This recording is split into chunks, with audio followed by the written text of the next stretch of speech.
All right. Yeah, live another episode. For this episode in BDSM, I want to talk what its role is in kink, what its role is in communities, and how we view the non-section of sex and be about this. I will. Okay, because I don't know, on my end, you were getting super laggy. I didn't understand half what you said. Oh, am I not coming across like? As soon as you turned on live, man, things went. Is it breaking up? You got a bad connection? Better, yeah. All right. Hang on. All right. Better. Keep talking. Yeah. Having technical difficulty already? We're good. Yeah, a little bit. You guys can't hear? Yeah, we're good. So I'm trying to open the all right. And there you go. Open the conversation. And no good? Well, your video's gone now. Oh, wonderful.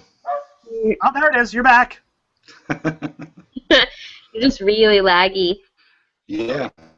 Apparently, after I hit the start broadcast button. That's pretty much what killed it, I think. Yeah. You guys hear me okay? It's a little broken up, but it's better. Okay. Well, if you hear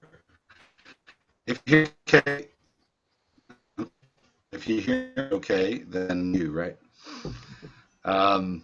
So, sex and BDSM and the intersection of it, and what sex has to do with BDSM and vice versa.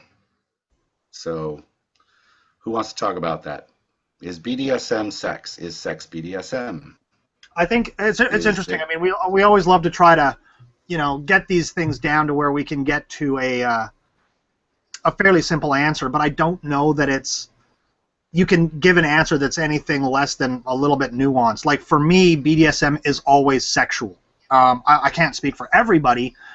It doesn't mean that every time I engage in BDSM, my dick's coming out of my pants, but there's always some sexual element to it, whether or not it's, teasing and turning on, or whether it's just a function of having sort of a visceral, good reaction to the things that you're doing. There's always some element of sexuality included in it for me. Now, that doesn't necessarily mean that has to translate directly to BDSM equals, traditional sex, penis in vagina, penis in whatever orifice sex. But there is a sexual satisfaction that comes from play, that comes from power exchange, that comes from those kinds of things. So I think that it's very, very nuanced. I will say that, all of those things are true, especially in a public space, but in a private space with people that I'm involved with, more often than not, sex becomes part of the BDSM equation. There's a specific detachment of sex in public spaces because I'm either playing with people that I'm not sexual with in that way, or I'm in an environment that doesn't necessarily encourage active sex, penetrative sex in the space. Yeah. And, we talked about this last week, too, when we were talking about were we talking about mental play, or the second half of the one last time? Yeah. We were talking about why do it, and I think what it ended up boiling down to is because it gives you tingly feels in your parts. Yeah. So I guess, I totally agree with Shane when he's saying that it doesn't necessarily mean that your parts go into my parts sexual. A lot of what we do is that kind of sexual. I think a lot of what we do is the kind of sexual where it gives you good feels, and those are not the kind of feels that you get from, reading a book or going to church or like that. That's kind of the distinction that we're making. Sometimes eating chocolate makes me feel like that. But.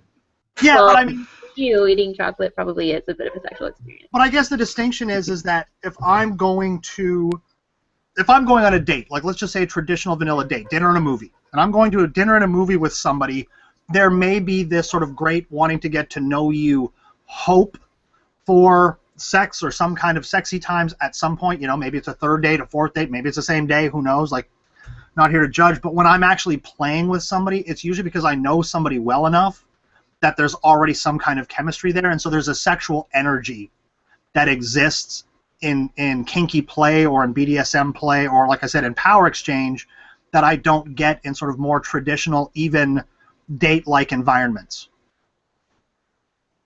That's a good point. Yeah, we kind of start at a further level.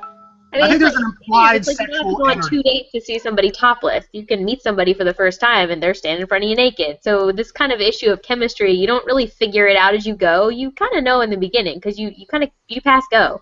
I mean, if you're negotiating with someone, or if you're negotiating in a relationship or you're negotiating for pickup play, you're still kind of pass go at that point. I mean, that's just the nature of what it is.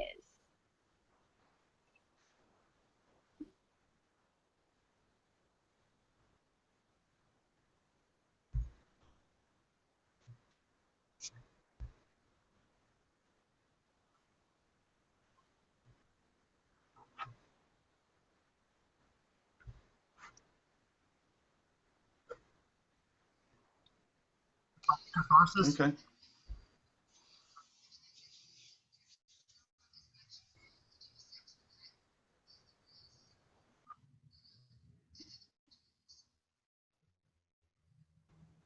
Yeah, I think I lots of agree. people do that. There are people that feel like that's like the main thrust of why they play. It's I'm willing to say that it is less sexual for some people than it is for others.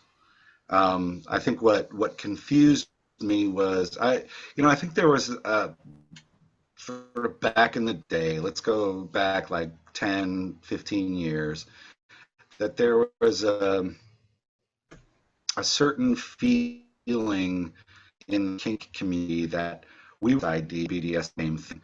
Um, I think, well, for one, it differentiates us from the swingers. Yeah. So, the kink community, oh, what we do is, far beyond and more than not just these together swingers. We're much more mindful about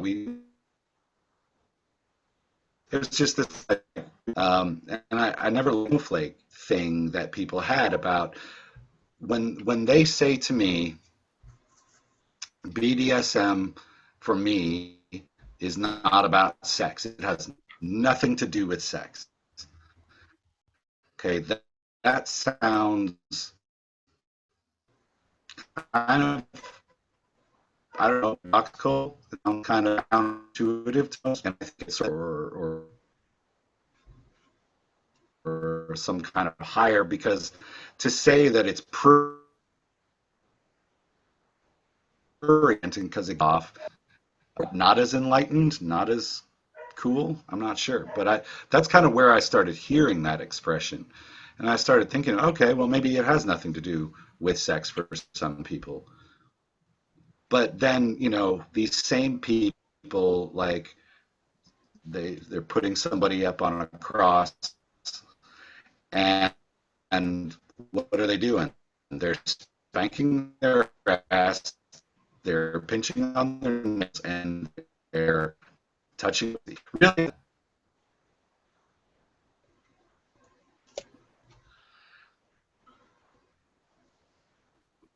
Yeah, I think they're going in the other direction on purpose. It's one of the it's one of those things that they want to be socially acceptable so badly that they're like, no, it has nothing to do with sex. I mean, we do a lot of charity work. We have a lot of professionals around. Like they're just trying to be. I think it just comes from this really, really serious place of insecurity for a lot of people in the community, where they just do not want to come off as a deviant, and they don't want to come off as a swinger, and they don't want to come off as like mostly as a deviant in society. So they just go way on the other end of the spectrum and they tell lies. Well, it's interesting They because straight up tell lies. I mean, those people who say that it has nothing to do with sex ever, I call shenanigans on those people. Maybe it doesn't have to do with sex all the time, but it or in certainly particular has something to ways. do with sex sometimes. Yeah, I think that's an interesting observation. That's what I think. I think that's an interesting observation because when I've talked to people about fraternities and sororities, I'm like, oh, you're in a fraternity, man. Party hard, right? Like, it's all about drinking and hosting parties. Oh, no, no, no. We do a lot of charity work and we're an academic scholarship. And then I see their pictures that they post from, like, spring break, and I'm like, well, that charity work seems to be going real well for you. Yeah, yeah, really You know? fun.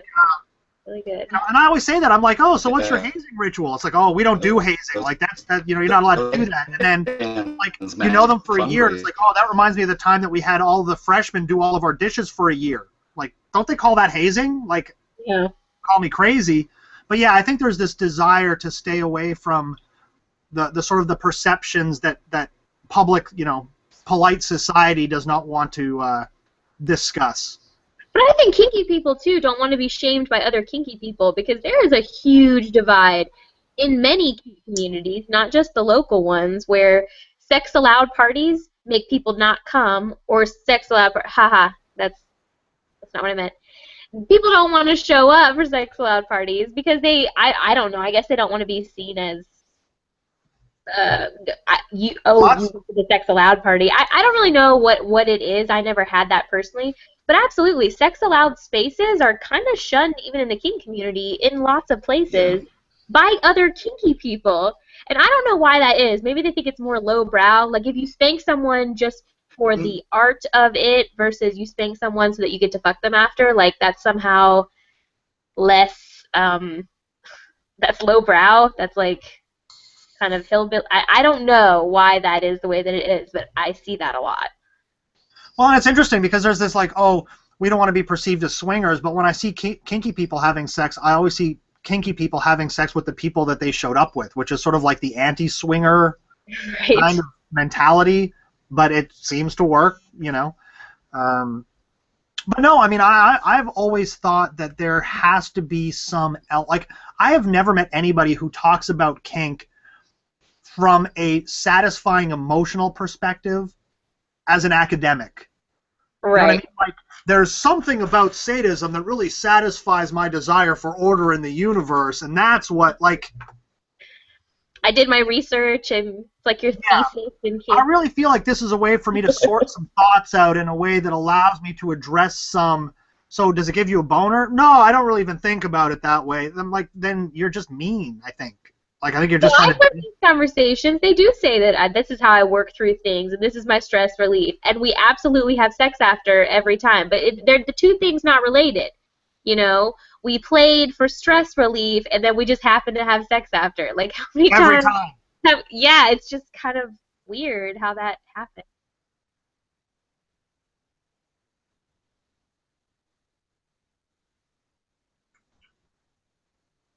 Yeah, and it doesn't mean that you always do, but that doesn't mean that you're not getting off in your mind on some level. Right. We're talking about the people who continue to claim that it's not about that. Yeah. There's this kind of church interpretation of what sex is. You're protesting too much.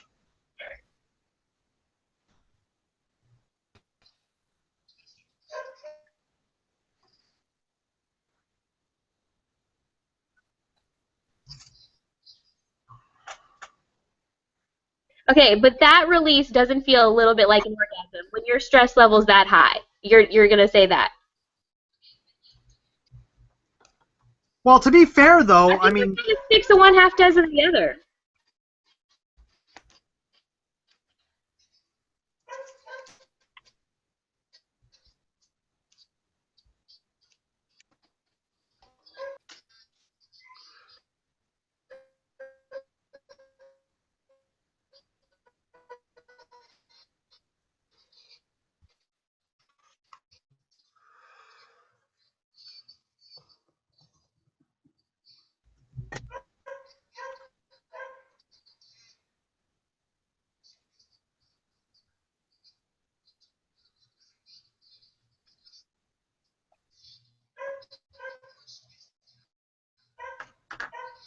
Yeah, but I mean, it's interesting though, because I think that when you're talking about that I kind of mean, play, this is my opinion. part of this I think one of the things that I think is really interesting is that when you talk about wanting pain and whatever else, I think part of the thing that gets missed is that while you may not be feeling it in your parts, as Josie said, in terms of, being turned on by it, there is always an element of connection.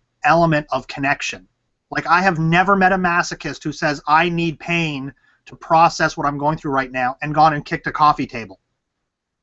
It's always about having somebody there that they can interact with to do that. There is still that social element that's required. Huh? What's that?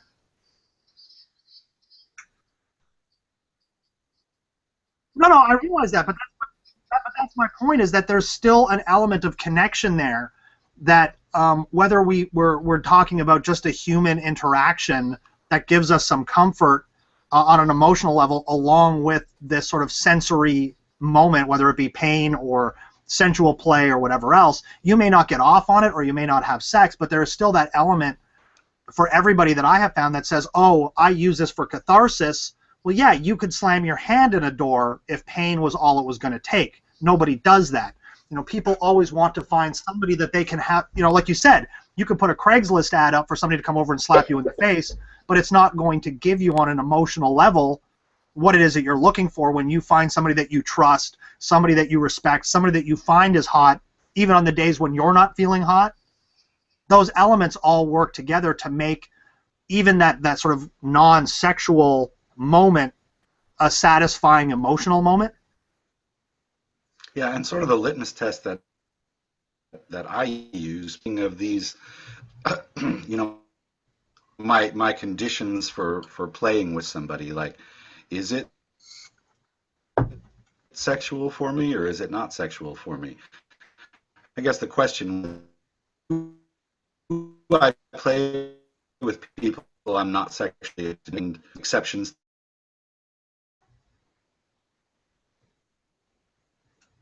to that. I'd like to try this, see what it feels like. Sure. Yeah, I mean, I think everybody's done some like demo-y kind of stuff, like I want to try I'm this, but like, right. I know that when I negotiate play for myself, I mean, those are two very distinct things. Like I've been in situations You know, where, I've been in situations where I've done demos, and then there's like a lineup of people who want to try whatever it is, right? There's a very clinical kind of feel, almost like a lab feel to that, where there's not really any kind of emotional connection to it at all. But when I'm negotiating actual play, for me personally, if it's not somebody I'm involved with on a sexual level, I will say, here's what you can expect in terms of exposure to sexuality. Like, I'm not going to have my hand down your pants. I'm not going to do these kinds of things, because I simply want to be very clear about what I'm providing in terms of a service. Now, whether what I'm doing gets them off, great. Like, I hope it does. That's awesome. But there's a very distinct line in terms of how I negotiate play with people, in terms of what I am going to be doing to them, so that they know ahead of time what it is. It eliminates that presumption of, oh, kink isn't sex or kink is sex. Like, whichever side of that fence you fall on, I'm going to be very clear in terms of the play that I negotiate about what the person I'm playing with can expect, specifically as it relates to sex. Yeah. People are Most people usually say, oh, whatever you want to do is cool, and that's great, but it still sets up the expectation. page. If you see, I agree with this. The catharsis. I mean, that is a thing. That is a reason why people do this. There's a certain sort of straightening out of their mind. It's just sort of like overwhelming things. BSS, well, first of all, a nice place to be, but second, sort of, just kind of, just kind of jolts them off the tilt setting. And it doesn't necessarily have to be sexual. The play that I see in those cases, some SM is about sex all the time. and I don't think anybody here. But can we stop saying that it has nothing to do with sex? Yeah. I mean, if you break it down, I mean, if you want like the intro to sex 101, like gender studies course, when you talk about sex and all of these things, I mean, when you talk about sex, you're talking about power dynamics are involved in sex. That's how sex works. I mean, you're talking about power exchange. It's inherent in sex. That's how it happens. It doesn't really matter. I mean, you're exchanging with someone, you're having a vulnerable moment, or you're not, you have energy or you don't. I mean, all of these things that are happening, we see elements of those in play. Whether they're intentional or not doesn't really matter. The point, I think, is that they're there. And so to say it has nothing to do with sex is, it just sounds silly. Like, you're protesting way too much, but also that, I have seen plenty of people that play, and they did not play.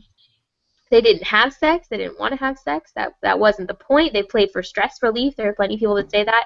And I saw them right after, and their eyes were all rolling around in their head in a way that wasn't quite normal, and they're like not walking straight, and they're like not making real sentences, and they're doing all those things. All those to leave the party in a hurry. Yeah, and I'm just saying all those things look suspiciously familiar to someone who just got fucked or had a really, really good orgasm, and they didn't. They played. They were out in visible form of everybody, but that's what they look like because they're experience. Like, I bet if we hooked them up to a machine, the same part of your brain that lights up when someone fucks you real good is the same one that just lit up when that guy beat you real good, and that was the point. Right, and I don't want to speak in absolutes because there are probably people that will be watching this saying, well,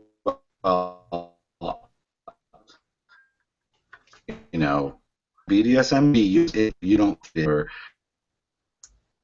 you want to stick with you. It isn't for you. I'm not saying that it has to be or anything like that. I just there's just can't we embrace that? Can't we say, I see this in the leather community. I know it's one guy that's like makes my dick hard, and then everybody goes yeah right, and I think that that one person that says that sort of makes it okay. Like, oh yeah, well, I mean, yeah, that's what a lot of us are in this for, but it seems like in the sort of like pansexual sort of general BDSM community, we still have this stigma, that, and I don't know, why can't we just own it? Why can't we just say? You think that it would be? But you raise an interesting point in the pan community, because in the leather community where I spend a lot of time and where I take a lot of classes and do a lot of educating, if anybody's ever sat in on any of my classes, one of the things that I always address is why do we do X, right? So I'll be teaching a class on mental play or canes or whatever, and we'll say, why do we do this? Like, what is the value in doing this? And I, for myself, always say, reason number one, it gets me hard. Like, this is the reason I do this stuff. But when you are in the leather community as opposed to the pan community, there is a much higher emphasis placed on the value of the sexuality that comes out of it. There is a heightened value on this is good for us. Like, sex is fun, sex is healthy. We have a different kind of sex, but fuck it, it's what makes us happy, and this is why we do what we do. That in a lot of leather spaces is much more reaffirming and reassuring than in a lot of pan spaces that seem much more inclined to separate those two things. Yeah. Yeah, watching somebody earn a piece of leather and having people say to them, you have to get come on that straight talking, right? People say the same thing about winning a title. There, fucking our new leather. Yeah, like when Megan won her title, she was outside with her stole on, and they were like, you got to get come on that, right? And everybody's looking at you like, Come on, you trained monkey, right? So yeah, you got to get come on that. You got to christen it. Yeah. Well, the irony, of course, being that by the time she was So by the time she was out in public, it already did. So let's well. talk a little bit or sex in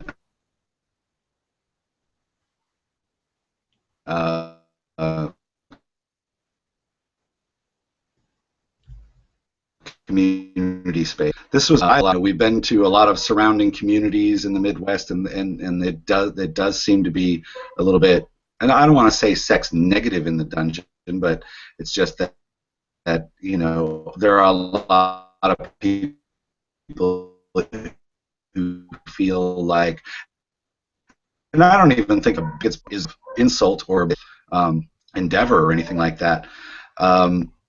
But they don't want to see it. I don't want to watch you guys fuck. I mean, I'll watch you play, but you know, and I don't want your icky stuff all over the furniture. You know, there are some people who feel like I don't want sex in the dungeon.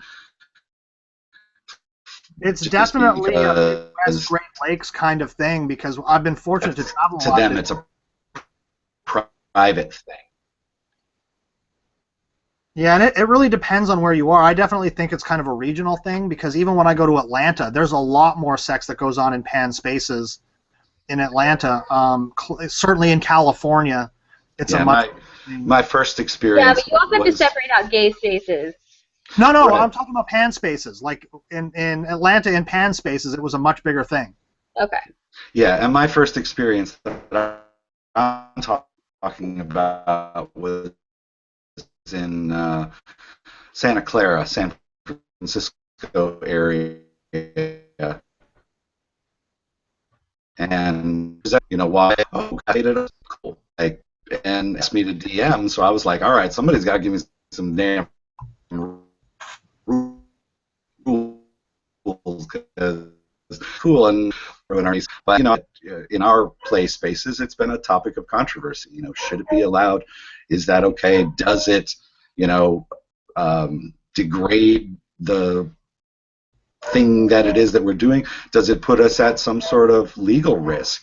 I mean, those are all questions of debate, and I don't know. Do you guys have thoughts on that?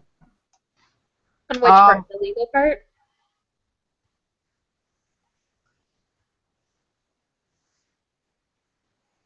Are you having the same problem, Melissa? Or there's like, yeah, I think you guys are both having the same problem. I'm going to log out and log back in, and if we need to start another broadcast, then so be it. So otherwise, I'll join you back in, and you guys can tell me whether my shit's improved. I don't know if it's a internet connection or what, but I shall return. Okay. Oh man, 5 points from Gryffindor on that one. That's okay. But that's okay. That's actually a relevant story he's trying to tell. It's really shitty. I can't understand a single word he's saying. No, I can't really either. I only know because I heard that story once before. I've never heard the story, and well, you should be pretty excited about it. But it's the same thing. It's the same thing. When you walk into a space and that's a sex allowed space, and it's completely different from what you're used to, and you freak out and go roll police on it. Actually, that's not really my issue. My issue is being in a space that's sex allowed where people are actually doing it. Because we have sex allowed nights here, and nobody does shit about it. About what? About having sex. You know what I mean? Like, it's so ingrained. They know that it's a sex allowed party. What's that? Well, no, because they know that it's a sex allowed party.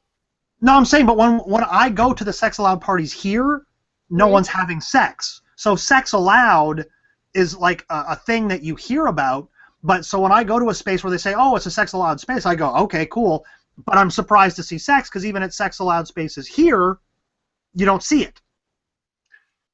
Well, I think maybe you just haven't been to a good one locally. But there also, I mean, that's a regional thing. I don't want to give that impression because around here, like I said, it's a regional thing. Sex allowed party is kind of new.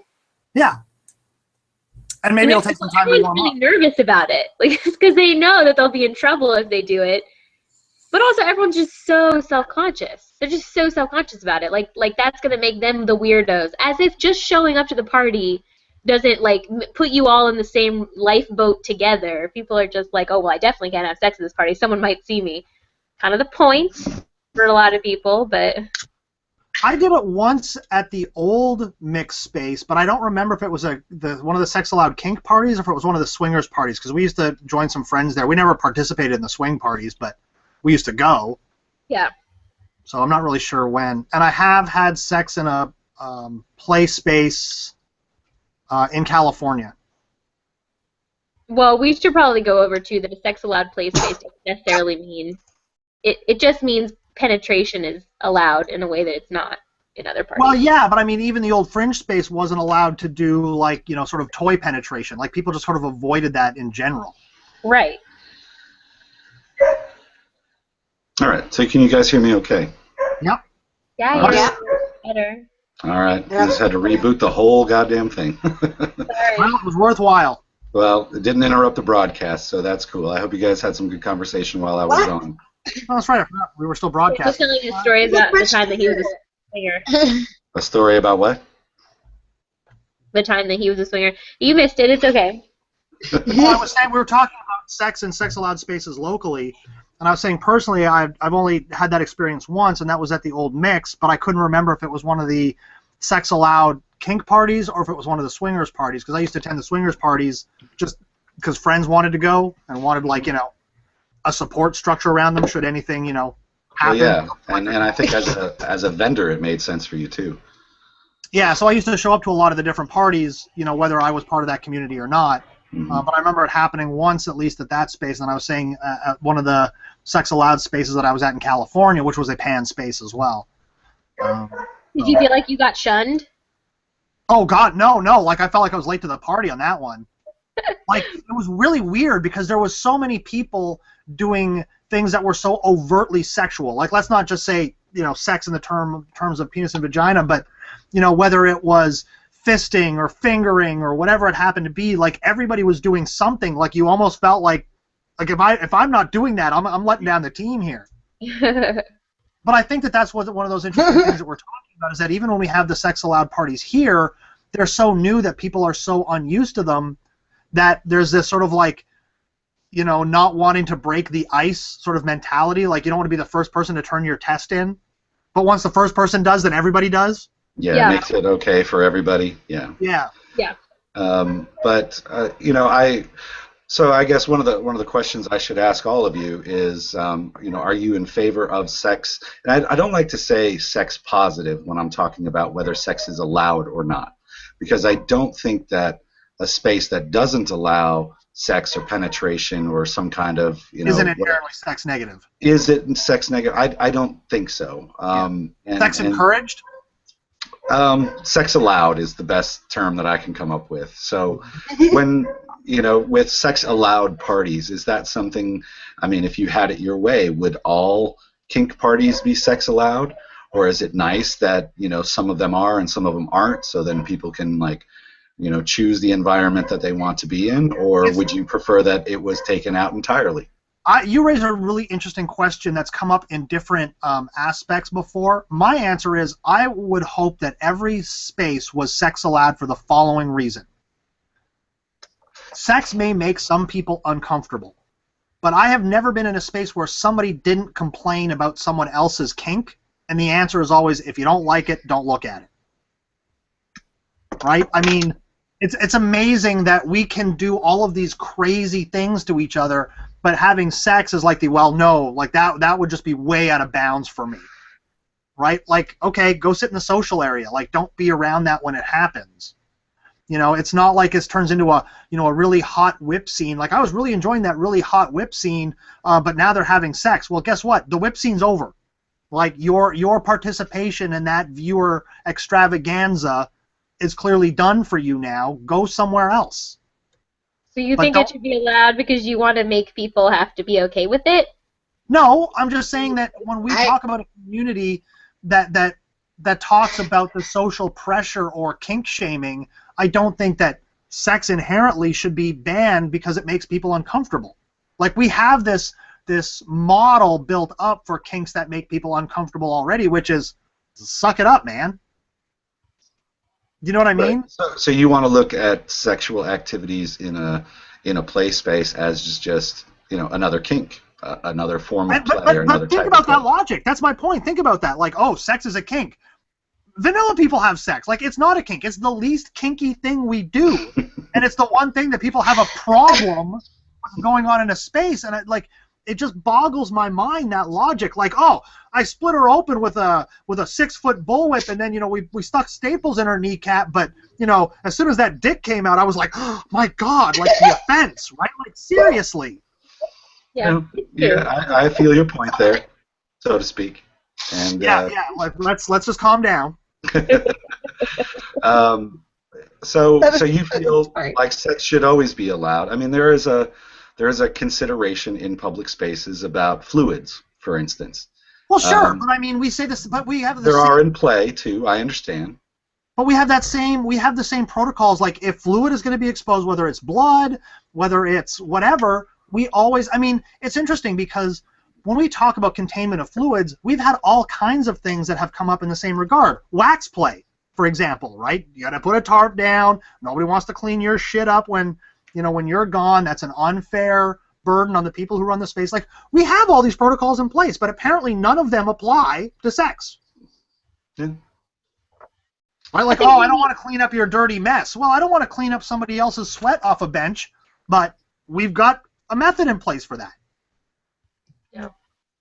I mean, I like sex allowed spaces because I think that they feel different than spaces that don't allow sex. Like, there's an energy difference that's kind of like there's just there's a lot more honesty, I feel like, in a sex allowed space, because what you see in one that's not is a lot of people, like a high level of restraint that isn't always a comfortable feeling all around. Like, I don't know, I think it just makes some people really tense. I don't know. I think they just feel a little bit different. But if that's an authentic, part of your experience, then I think you should have the space to be able to go all the way to where you want to go. I understand, though, I think a lot of people who don't like sex in a play space, they have a lot of really practical concerns. I think that this issue of things being, dirty or whatever, that's not a practical concern, because we wipe everything down. It doesn't matter. It's all in your mind at that point. A Lysol wipe is perfectly sufficient for cleaning anything you might have gotten on that bench away. Like, you're just gaming yourself in your mind. But I think there are other concerns. Like, I think people are probably a lot more likely to non-consensually involve the entire dungeon in their scene when they're involving a really strong sexual element. Like, I don't know, like, maybe the whole point is that they want to fuck them in front of a lot of people, and we start moving a little bit away from, like, them in their space having their scene to, like, them co-opting the whole dungeon space into their scene, which on a smaller level, I understand, but on a huge level like that, you can become a bit of a dick. Like, okay. So it could get carried away. You can, I suppose most kink scenes could get carried away in a similar regard. Absolutely, and that wouldn't be an awesome experience for everybody either if someone were to do that. We've had that experience before. Michelle, do you know how much drool can be made? Yes. Sorry. Okay, go ahead. Do you know how much drool can be made from a ball gag? That's a lot of fluids. I'm just like Shane said, and Josie, that there are protocols in place to keep things clean. Well, there's a lot more issue with blood than with fluids to begin with. So. Yeah, and we seem to be okay with that. I mean, some spaces are not. Here's the one that I probably have to fend off more than anything is the threat of pandering or prostitution charges.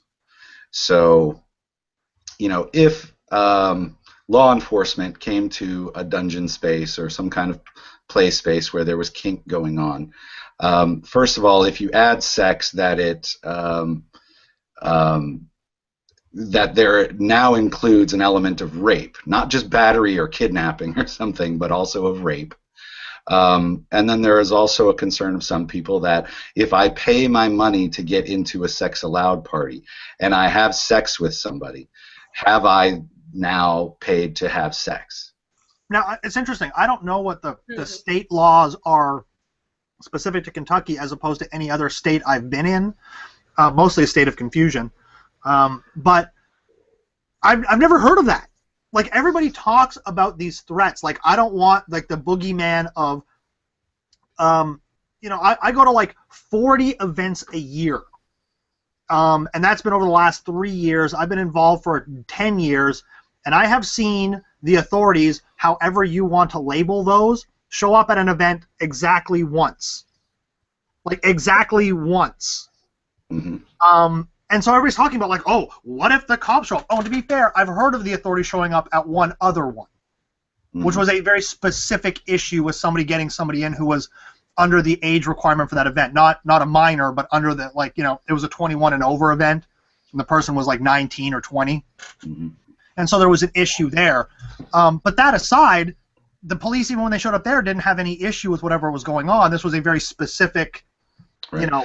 And this is kind of specific to our area because, as far as I know, in my community participation, which is pretty much almost the entire time that our local community has been visible and not some, you know, underground secret knot club underneath the Whiskey Row lofts, but that there is really no case law to support this. That this is a scare tactic. This is a lot of folks who the consequence of them being out or having charges pressed or something like that is immense to them. So when they're looking at, you know, for instance, if we had alcohol in the building and we were allowing people 18 to 20, you know, that is perfectly legal as long as they're not drinking, you know.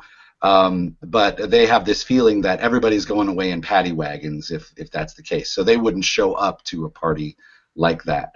And the same goes for, you know, whether it's the prostitution angle or whether it's the rape angle or something like that, that if there's sex allowed in a BDSM space, that's not something that they would want to come to. Because if there were, you know, even if it's a very, very small chance that there were authorities involved who show up or who are responding to some kind of, you know, complaint, that everybody would go away in handcuffs and they would lose their job and their wife would find out and they, you know, their lives would be torn apart by this. Yeah. And I think that is a boogeyman. That's a good thing to, you know, to label it because, you know, being a person who's produced these events and having to deal with law enforcement several times, whether it's over a noise complaint or, you know, some of them show up like, hey, we just wanted to see what does go on in here. What's the inside of your place look like, you know, or for whatever reason, they don't care. They do get what we do, and they're not, you know, this isn't 1975. This is a different age, and people do understand this. I think what's really important, though, Michael, is, again, just even the way you're phrasing that, people can twist that in their minds to go, well, sure, if somebody knocks on the door and wants to know what's going on, they're not going to do anything. But you and I were literally there when, you know, 12 cop cars showed up at a space and cleared that space of everybody in it. Mm-hmm. We're shutting you down. You are done. You have 15 minutes to clear the building. Not a single name was taken. Not a single person's picture was taken. Like, the cops didn't care. Okay, but I'm talking, you know, we are talking about Louisville Metro. We're not talking about Salt Lake City, and we're not talking about Cincinnati. And I can say I don't know what the legal ramifications were in different states, but what I'm saying is we hear that same argument here. Right. And that argument to me is valid.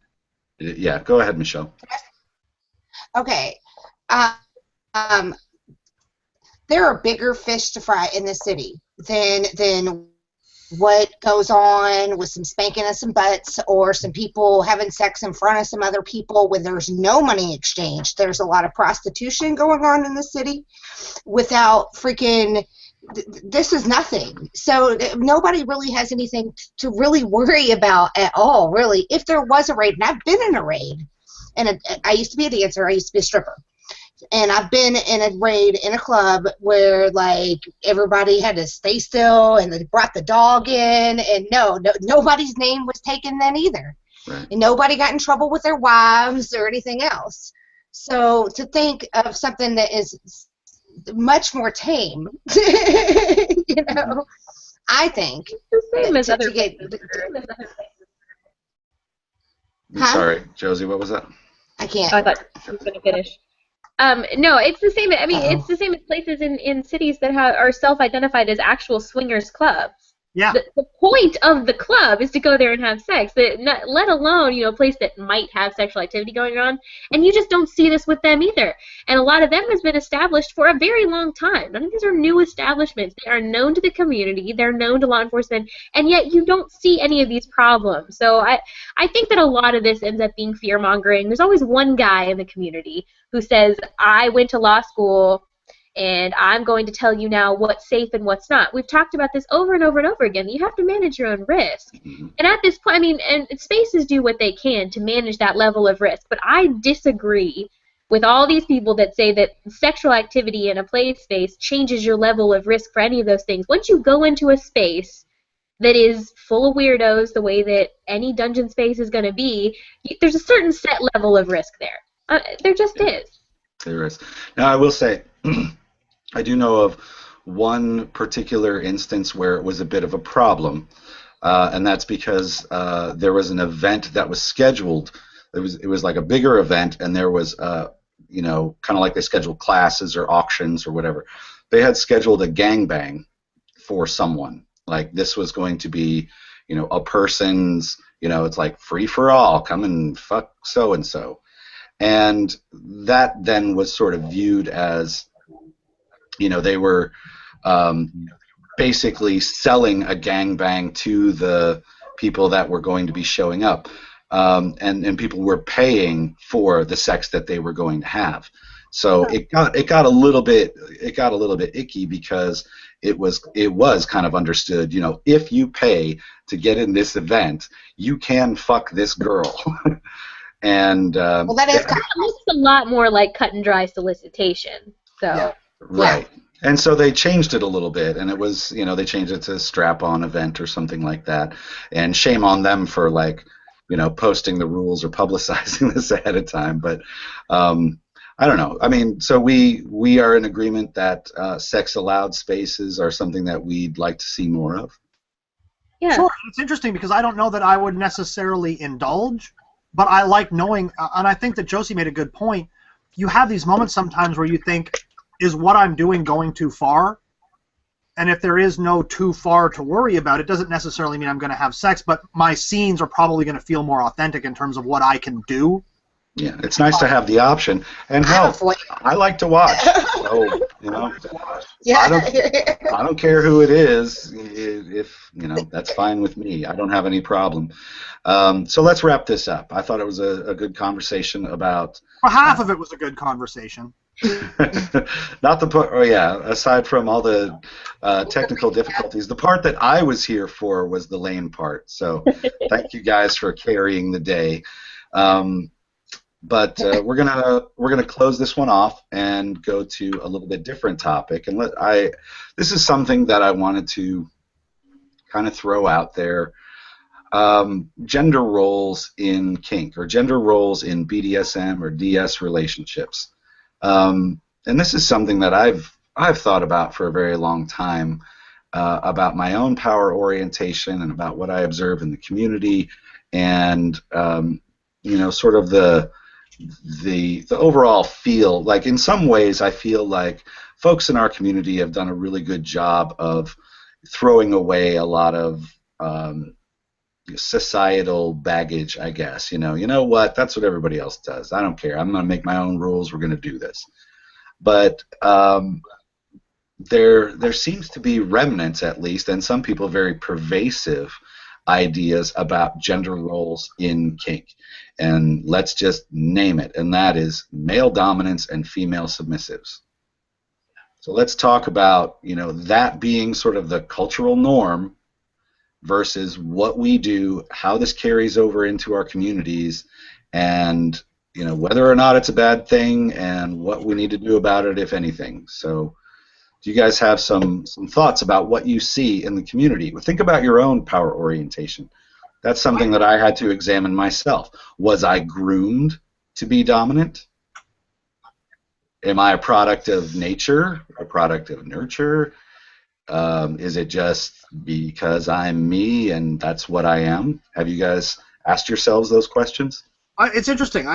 That's actually kind of one of the points I wanted to make. And so, for the sake of everybody who's listening, I just want to say, obviously, our discussion about gender is going to be limited because we pre-gamed about this, and we understand that there's a lot of different gender presentations. So we're going to be likely sticking with more condensed, sort of traditional gender identities. But I think one of the things that's really interesting about what you said was there's this concept of we may have a lot of male dominant, female submissive, balance in what we're doing in terms of, it seems predominant. But as somebody had pointed out to me, the kink and fetish community is still a subset of the social community. That we're not really expecting to see these huge jumps in the statistical demographics of how people are represented. It's not like when you go to a fetish event that, in a population of 50% men and 50% women, you're going to find 75% women at an event, right? There's always going to be some representation. So whether or not kink reinforces, is supported by, or whatever, a patriarchal view, I think all we're seeing is a microcosm of society in general in terms of the demographics, even in terms of power orientation. But the one thing I will say about the kink community is more so than the vanilla community, what we have is a great deal more self-examination. Like, a male-dominated relationship may seem traditional in the vanilla world, and so it's easy to fall into that trope of saying, well, because I'm a man, of course, that's the kind of relationship I want to have. But I am much more aware of what I'm doing and why, which also allows me to be far more ethical in how I do what I do. Like, I take a lot more consideration in terms of understanding that I'm exercising influence over somebody. It's a lot more conscious, and so I take on, for myself, a lot more responsibility for what the outcomes of those things are. Like, I try not to perpetuate the stereotypes. I try to be self-aware enough to understand why I'm doing the things I'm doing, even in the context of my relationship. So yeah, I think we do have a demographic that represents society at large, but I think that the people who are involved, not always, but at a larger degree, are more self-aware with what they're doing and why they're doing it, and why these power orientations work for them. Yeah. Yeah, I think that's crazy that, like, a male-dominated relationship could be, like, the whole point of it could be to empower the bottom who happens to be a female, but that happens all the time. It's kind of a, I think these dynamics look a lot alike to traditional kind of gender roles, but the point of them, the tool that you use them for, or the consent process that is involved with them, is completely different. And people looking from the outside in are probably not understanding that that's the difference, that there's a huge amount of choice involved here. Whereas, you walking around in society, it may not be your choice. I mean, you may be being discriminated against. The lack of choice is inherent in that exchange. But with this, it's not like that, or at least it shouldn't be. And if it doesn't involve consent, then it's not BDSM. Well, it's even further. To me, it's further than consent, and it's like what Shane was talking about with self-examination. So let's say we take the gender out of it, and we take the white master and the black slave. Some people would be super offended by that, or find that to be in terribly poor taste. But this idea that I am the dominant by virtue of me being male would be wrong. Right. The master being the master by virtue of being the white person, that would be wrong too. Right. So and that's one of the things, like in our general community, we don't have predefined roles that we require people. At our social events, you don't, until you agree that you're going to act differently with somebody or have a different kind of protocol with them. It's not by virtue of the fact that you're female that you should be submissive or you should behave in a certain way, etc. It is a conscious decision, but I think part of the, and with some examination to say, am I just, a product of society? Well, I don't know, maybe. maybe the reason why I am the way that I am because I was groomed to be that way. I was raised with male certain ideas of what men are, what men do, and that permeated. I mean, it's sure, entirely function of society. It's entirely possible. Am I perpetuating? Well, I don't know, maybe, but I don't fucking care because it's not my job to It's really interesting. Save your cause, I guess. I think that it's interesting because we have these discussions online and we try to put our best foot forward and stuff, but almost all of us who are here and have been around for a hot minute have had these kinds of conversations with other people. And one of the most heated conversations that I'd had over the course of time was actually, and the example that you had given about the sort of inherently, like, I am in control of my relationship because I'm a male, and so inherently I'm going to be in charge of any kind of straight relationship. Well, no, that's not the case. And when we have submissives of any kind coming in, including females, we often will tell them, like, just because you're here and you're female doesn't mean you have to do shit for anybody. Like, we really try to actually encourage away from that sort of behavior. It's a trope that people fall into. And even if they self-identify as submissive, yeah, we still try to let them know that there's any expectation of them. But the point that I was trying to make is that some of the most heated debates that I have had was with female dominants who want to claim sexual superiority in that sense, gender superiority. Like, I dealt with a lot of female supremacists, essentially. And I had seen them as a group in some of the local, female-led groups, and they very much buy into that trope of, I'm in charge of this relationship because inherently men are less valuable than me. And I realize that it happens even in a kink space with men saying similar things, but I've heard it a lot less, and I don't know if it's because we as men have gotten that social pressure of saying you just can't say this. So even if we might be thinking it, we just don't tend to vocalize it in the same way. But a lot of women who are like, women are powerful and men all suck and you will crawl to me like the worm that you are. And I was like, I don't care if you are in charge of your relationship, but you're not in charge of your relationship because you're a woman any more than I'm in charge of my relationship because I'm a man. Yeah, well, and that's kind of the problem that I've had with some of the subsets of the kink community, and I'm differentiating here between female dominance and femdom. I make a distinction because the femdom community generally has a little bit more of a sense of superiority, or the virtue of being female, and that's what sort of gives them the power, I guess. And on the other end of the spectrum, you have the Gorian subset, who they're sort of reenacting a series of books where in a world where by virtue of being male, you are bestowed with a certain privilege and to capture slaves and run relationship, whatever. That I was never comfortable with that. That is to me, that's a fantasy that is great to act out. Like, if that's your thing, that's great.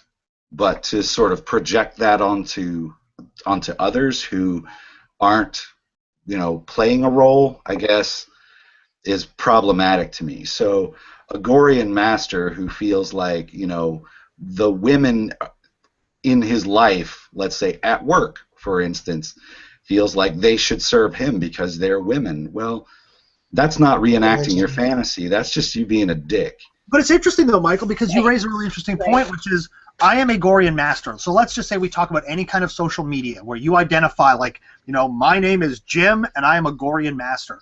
Basically what you are saying is that society doesn't allow me to say I'm a chick-hating misogynist, but if you come to me knowing that I'm a Gorian master, then you should understand how you're going to be expected to be treated by me. Okay, and if you say I am a femdom diva goddess, then you would probably you would expect a similarly sort of prescribed, I don't know, way of dealing with people. You would kind of know what you're in store for. That's exactly the point. I have talked to people who identify as femdoms as opposed to female dominants, And simply having a conversation with them is difficult because they want to argue with men over everything, and then they want to tell you that your relationship with your partner is inherently wrong because she should be in charge, and the women I'm with are just like, no, no, like that's not how it works. But like you said, they seem to carry this attitude forward, like by claiming this, I have now given myself the right to supersede what society has said about a standard view of equality. And to be fair, and I don't want to single women out because, like I said, anytime I see a male who identifies as gory, and I'm like, well, that's just a dick who wants, basically is going to treat women like shit for no reason except it's my sexual fantasy and you've signed up for this. No. Okay, I mean, I have my own trouble with gory and fantasy. This is different. Can I say something, please? Go ahead, Michelle, Hello? and then Josie. Okay. First, nobody can come to me ever and tell me how I should treat them. I will treat you how I feel like treating you.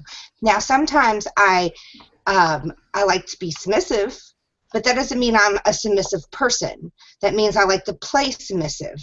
So I think that people should do what they want to do and not and put themselves on others and say, this is how you have to be too. You know what I mean? It's like with religion even. Like, you should believe this way because I believe this way. No, absolutely not. Yeah, so you're on a diet, I'm going to do what I can't want. have You're a going to cookie. do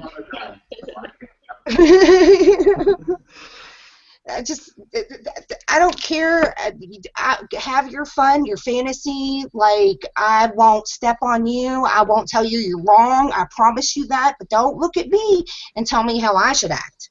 You know what I mean? Josie. Which is confusing because supposedly I prefer to play submissive at times, but I'm not a submissive person, so I don't know. Is that confusing? No, I mean, and what you're saying is that when you're doing your kink and your role is apparent, it's either something that you chose depending on the person that you're with or the situation at hand, and there's nothing wrong with that. Josie, you had something to add? Well, I don't have any problem. I mean, I don't personally subscribe to those dynamics with my partners. I would not flourish in a relationship with a Gorian person because I understand the principles under which they, kind of exchange with each other. I understand, the way that a lot of femdom people interact with each other. It's a culture. It's a fringe kind of a culture of a larger BDSM culture. And if those two consenting, partners like those dynamics, then already, that's a buck to the system. I mean, already that is them, embracing their own gender roles and doing what they're going to do. And more power to them. I mean, I think that's cool. If you can consent, if you can negotiate with each other, you're already a step ahead of lots of people in, modern society that are stuck in a pretty, antiquated way of having gender roles and all those things. So already I think that's a step in the right direction. I don't agree with it saying that those things are what BDSM is a good thing for gender roles or is a productive conversation. You wouldn't put that for, that's not the true way, just like, exactly. There's no other. That's not what it is. True way. So that's the other end of the problem is that when, especially with femdoms, we see this a lot, where they kind of bring their political agenda into it, and that also is just unhelpful to the conversation. I don't think it becomes then about gender roles. It becomes then about gender I don't think it's just appropriate. It doesn't fit in. I don't think it's just appropriate. Okay. We're getting some feedback through Michelle's speakers there. Some feedback. Turn yourself down a bit. I do take probably. I don't disagree, except for this one little bit that I have to sort of disagree with Shane, because it's pretty clear that you have trouble with femdom identified people, or you have hang on just a second. Okay, let me see if that works for just a second. When you're talking about femdom identified people, or sort of, let's say, female supremacists and Gorian masters on the sort of other end, you are kind of showing your feeling about, chick-hating, misogynist dickheads who don't treat their slaves well, and I think that's a pretty broad assumption that that's what it's about to them. The thing that I have, in speaking in more general terms, I don't go for that style, or even if I am a male dominant, I don't subscribe to a sort of Gorian ethic, because even though that might be, that's a world that they've created that they'd like to live in or like to believe is true. And that can be their fantasy, and I don't have any problem with that at all. And I don't think that all, femdom identified people feel that men are subhuman, worm, whatever, or who treat them badly. It's just that the premise that it sort of lies on top of is the fact that one gender is inherently supposed to be in charge, or by virtue of their gender is bestowed certain privilege, which only says to me that's fine for them. It's not fine for me, because it's not something that they ever earned. You never earned it if you were born with a dick and you're a Gorian master, and you mean that because I'm a man that it's supposed to be this way. There is no earning involved. There is no earning someone's submission. The idea is it's your birthright, and I disagree with that pretty strongly. Sorry, Michelle. Yeah, if you could put some headphones on or something, because suddenly we're getting everything back through your speakers.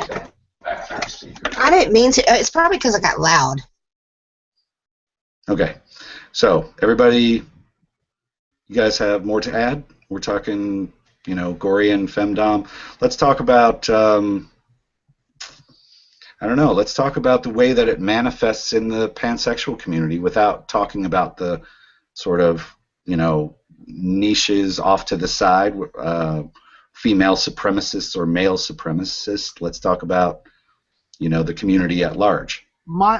Again, when we talk about community, we're always talking about sort of broader spaces, and we try not to limit it to where we are geographically. But again, I think anybody who's on this group who's done any kind of traveling will sort of realize that the community here in Louisville is much different than a lot of other communities where there's a lot of segregation of the different kinds of groups. So when we talk about, the femdoms that we know, we all tend to share space, and that's not the case in a lot of places. So the experience in the social spaces, like whether it be munches or sloshes or whatever, tends to bring a much broader range of people in terms of gender identities, and power orientations. We have a lot of female dominance. We have femdoms. We have, I'm sure, people who identify as Gorian masters, and we don't tend to segregate ourselves out into those smaller groups, except for specific purposes, like if there's going to be a femdom party or whatever else. But there have been groups in the past, but we make an effort to be open. We make an effort to tell people, whatever you identify as, you are welcome here. And then we try to protect people in terms of their identity. As we said, we don't tell women who come in, okay, you're supposed to behave a certain way. In fact, quite the contrary, we say even if you identify as submissive, you're not expected to act a certain way in general space until you've come to a point where you've agreed to do that for or with somebody else. But we have seen groups that do encourage that whether overtly or in more of a subversive fashion, try to encourage a specific power orientation in terms of the way that they want their group to develop. Sure. Well, they're creating their own space. You go to traditional gender roles, and they are not a good model. Well, sure, but I think what bothers me though is there's a difference to me in terms of saying we are going to host a Gorian munch. And so everybody has a sense of what's going to be going on in terms of... you declare it up front. Right, but what I'm saying is that we have had groups, or I've certainly seen groups that say we're open to everybody of every orientation, but there is definitely a pressure to identify or to behave in certain ways. Yeah, and those are unfortunate. I think those are unfortunate, and they're a bad use of those roles. I think that more often, the way that we see it is it's a really covert way of it manifesting itself. But it drives me nuts all these people that consider themselves to be submissives, they're out and proud, loud and proud about being submissive, and they have this one little sentence on their freaking profiles everywhere: submissive, not a doormat. All right. Yeah. So you don't even try to tell me that that's not you trying to say that I'm submissive, but don't think that I'm subscribing to traditional gender roles because I am woman, hear me war. I'm just telling you I happen to be submissive and I'm sorry. It's very defensive. In my opinion, I think it's super shaming of yourself to feel the need to say that. You don't see any top-oriented person going, top, not an asshole. Why do you think that they don't feel the pressure to say that? Because it's just as easy for them to be construed as an asshole. Well, I think a lot of them don't do it because they don't feel shame about their gender role, because in larger society, they're a guy a lot of the times, and it's totally okay for them to be masculine and aggressive and all of these things.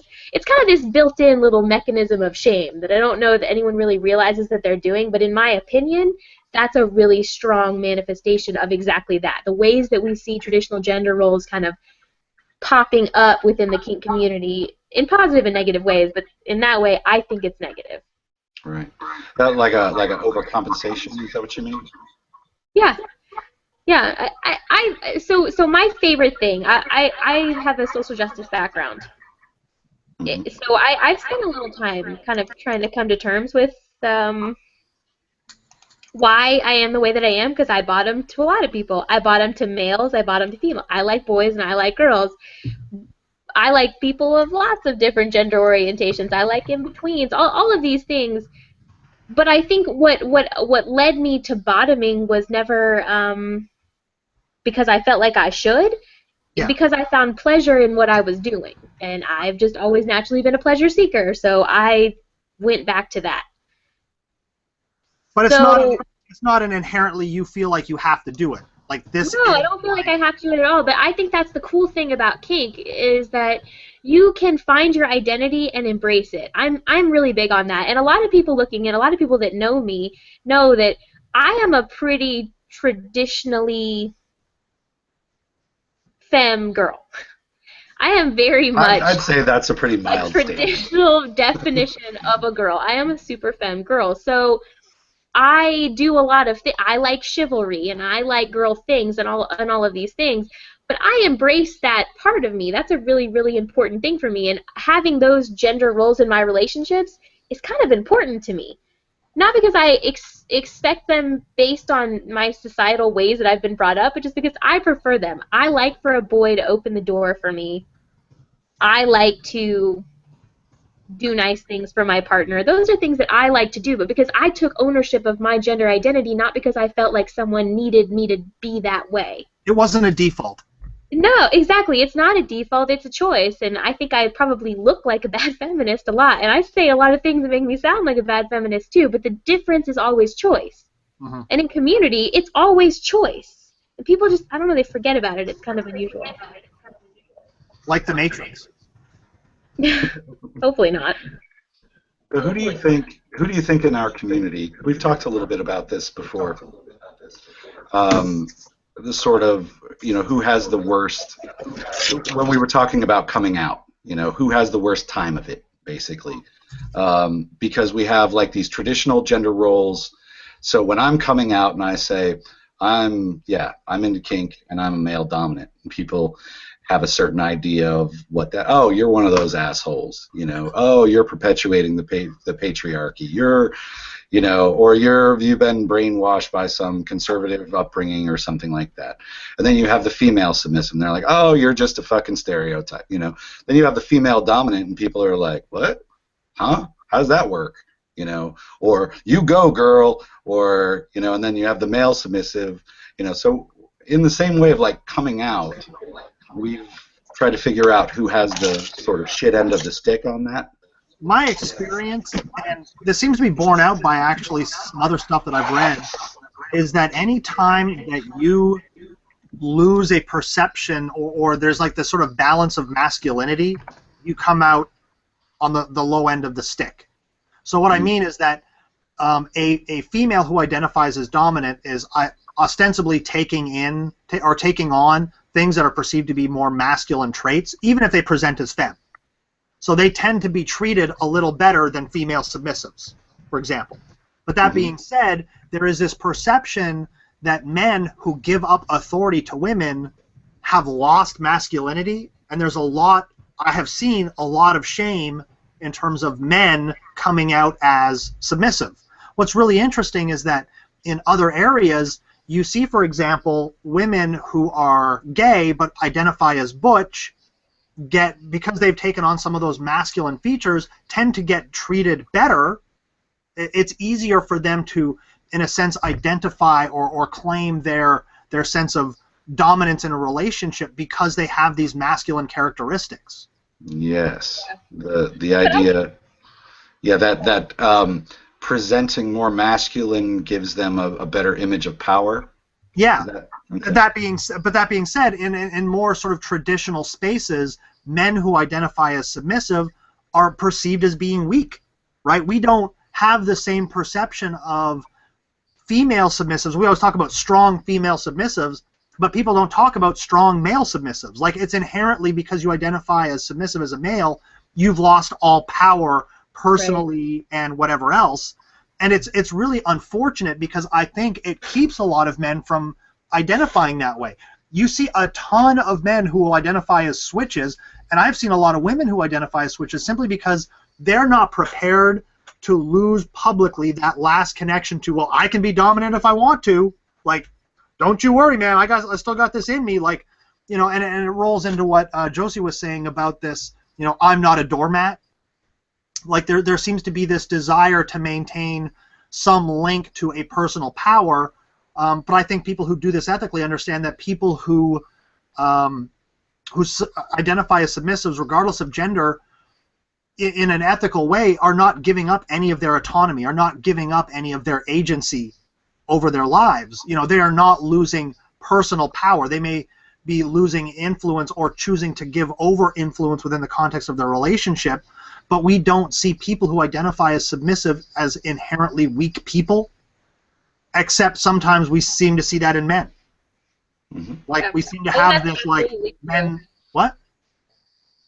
I think that's true. On the on the scales, I mean, if you had to see who had the hardest time with kind of this problem with being seen as, you know, bucking traditional gender roles to the point where it just really freaks people out, male submissives, I think, get the worst of it. They really do. People are really, really harsh on them with, you know, giving up their masculinity and their sense of agency, and just, I think they probably have it the worst. But I don't know. Underneath that, I don't know if female submissives get it worse or male dominants get it worse, because I think that, you know, female submissives get a lot of hate for bowing to the patriarchy and for, you know, for just like giving in and, you know, giving up the good fight. But you know, or not thinking about it, just or being ignorant of it. Yeah, just going with what you were raised. What you should have done. Yes, right. Society pressured you into it, and then a male dominant just being an asshole. And great, you know, isn't it great that you found a place in society where you can just be your inherent male dickhead self? Yeah, and neither of those are fair at all. They're just not. But I think those are on par with each other, and then everyone else is underneath them. If I had to guess, you know. You know, I think you're probably right. That's kind of the way I see it, or, you know, see other people sort of viewing these things. One of the things that I wanted to get into in this conversation, though, was how gender sort of manifests in specific actions, specific power exchange. You know, some of the things that we often carry over from non-kinky society that might be, you know, what some people consider chivalrous, or you know, male privilege or something like that. So, for instance, you have two very mindful dominants, and one is the male and one is the female, and they each have a submissive of, let's just say, opposite gender, if I can dare use that word, that if they are approaching the door, who do you think is more likely to open the door for their other person? The male dominant, the female submissive, the female dominant, or the male submissive? Is that an actual question? Male dominants open the door. Male dominants open the door. And in the female dominant pair, who opens that door? Male. Right. Who gets the door? But it's interesting though because Men get the door. Right. That's the traditional role. That's what you asked. That's what it would be. It's a function of those relationships because being poly, I'm in a relationship with 2 different women. So the male dominant, female submissive applies to both of my relationships to various degrees. When I'm out with one, I will open the door simply because it's not something we ever negotiated, right? I like to be in the front. I like to lead, so I tend to open doors. But with the other one, it's actually a job that she wanted to have, so I will lead and stop at a door while she opens it for me. And if I am thinking about other things and I go to reach for it, I get this look like that's not your job. Right. So it's You get a bunch of definitely a hate for that. negotiating thing. People see someone else getting the door for you, and they're like, "God, you're such a dick making her get the door." It's happened a lot, not just the door, but like. I mean, a lot of you. I don't feel bad for you. Just to qualify that, no. but it's interesting because you do get that a lot in vanilla spaces, right? One of the things that's happened a lot is that Gypsy likes to carry things. She's really kind of like a worker slave. She likes to have things to do. So when we do anything like go for groceries or whatever, she'll pick up all the bags and carry them to the car, and I'm just like, woo, like, hey, look at me, free arms, right? But we've been in a couple of situations, especially when we've had female cashiers who just glare at me like, oh, really? And I'm just like, and just walk. I mean, what am I supposed to say, right? Like, am I supposed to have this half-hour dissertation on power exchange relationships? Right. And I'm not saying there aren't, specific exceptions to this, but by and large, it's the men who open the door. There are 2 other things that I've noticed as I've been thinking about this that are typically fall along male and female roles. Who drives, for one? The women, obviously. In a male-dominated relationship, usually the man drives. In a female-dominated relationship, guess what? The man still drives. How about picking You're right, and these things do kind of hold true, don't they? Picking up the check. Mm-hmm. I'm like the worst example for all of these. Yes, you are. But for most couples, when you think about it, this is actually true. It's kind of blowing my mind for completely different reasons. I don't hold doors, I don't drive, and I don't pick up checks. So well, you're the exception to the rule, but this is really kind of blowing my mind. This is true. This happened. Right. Yep. So, the male dominant pays because that's like his role, his duty, something like that. And then in the female-led relationship, he pays because that's his station. He pays for her. That's what. They're for different reasons, and they're the same action coming from different perspectives for different reasons. I was told a long time ago at a munch that ordering for my submissive, I had the menu and I was looking through and I ordered food for her, and I was told that I was doing that wrong. That what are you doing that? She does the order. She should do the ordering because you shouldn't have to trouble yourself with such trivia.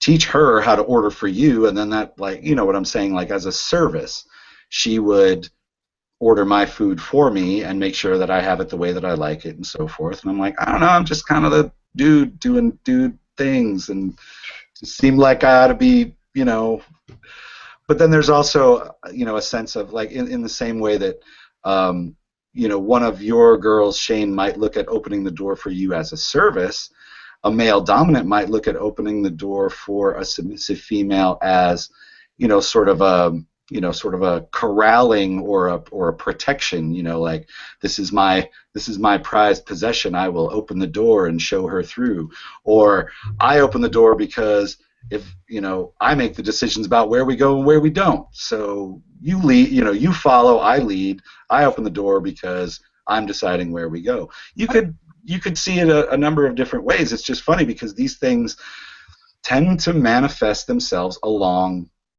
traditional male-female lines. The one thing that's always been interesting to me is that I've been, I've spent a lot of time for myself recently, working recently, the last few years anyway, working on this notion of, like you said, this idea that, men do certain things and women do certain things.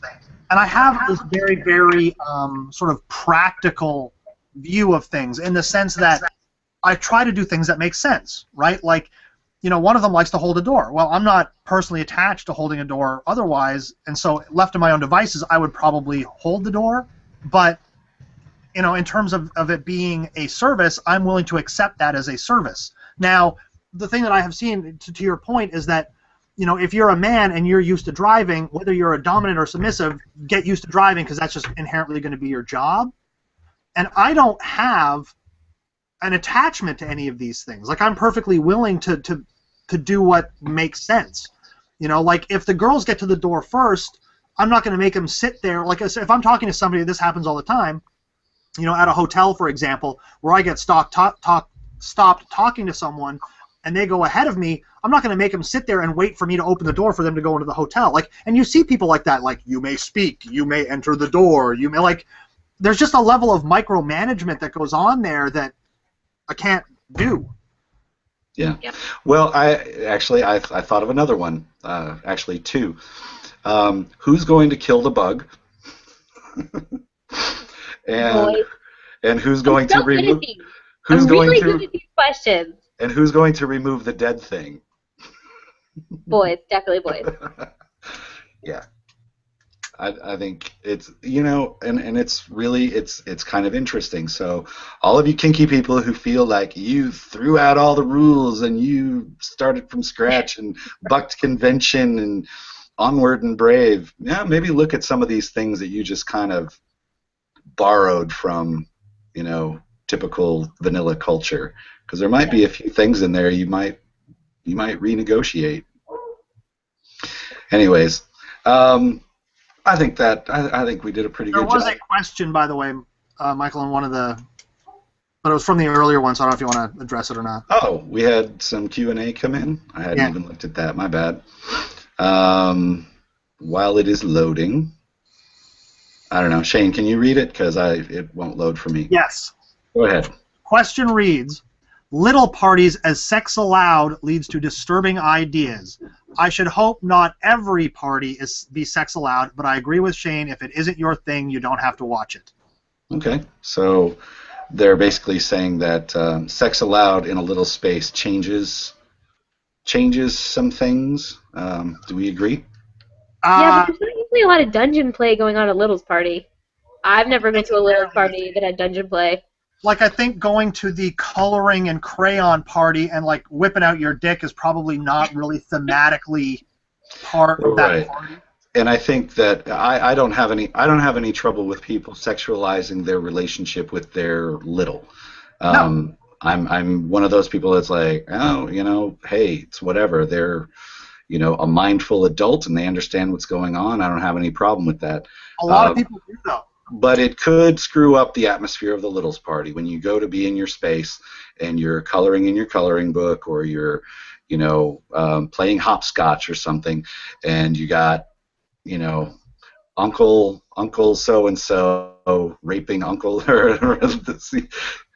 When they've got that going on, it kind of puts a harsh on your buzz. Kind of ruins your space. So, people might want to be considerate of that. I think because that is not an age-appropriate thing for other people to be part of that space. But to be fair, though, Michael, I think that one of the things that we need to be very clear about is that if we're having game day on a Sunday, sex allowed probably doesn't make any sense either. I mean, I think when we were talking about should sex be allowed, we're talking about what we perceive generally as play parties. Yes. Right? So, going to Sunday pancakes and movies, you may want to, fuck your way through A Nightmare Before Christmas, but that's probably not really what that party's about. I can fuck my way through that.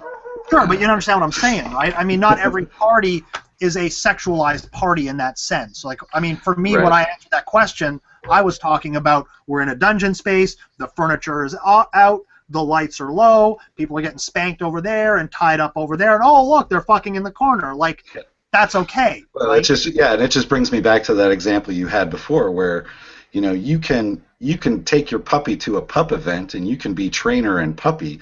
You can take them to a kink event and beat the shit out of them. But don't you ever beat the shit out of them at your puppy trainer event, because then people think you're the worst kind of person on earth. Yeah, and it was really bad. I told Gypsy that the next time we go to a puppy mosh, I'm going to wear a Michael Vick t-shirt. He was not thrilled with that as a notion. I thought it was a great idea. All right. So thanks everybody for participating in this discussion. I thought we brought up a lot of good points and had a nice time of it. So thanks to our couple of viewers who tuned in. Of course, this is available on YouTube after the fact, so you can watch it and rewatch all of my weird technical issues as often as you like. But In slow motion, you know. thank you to the panel, and we'll sign off here. Thanks. Bye, everybody.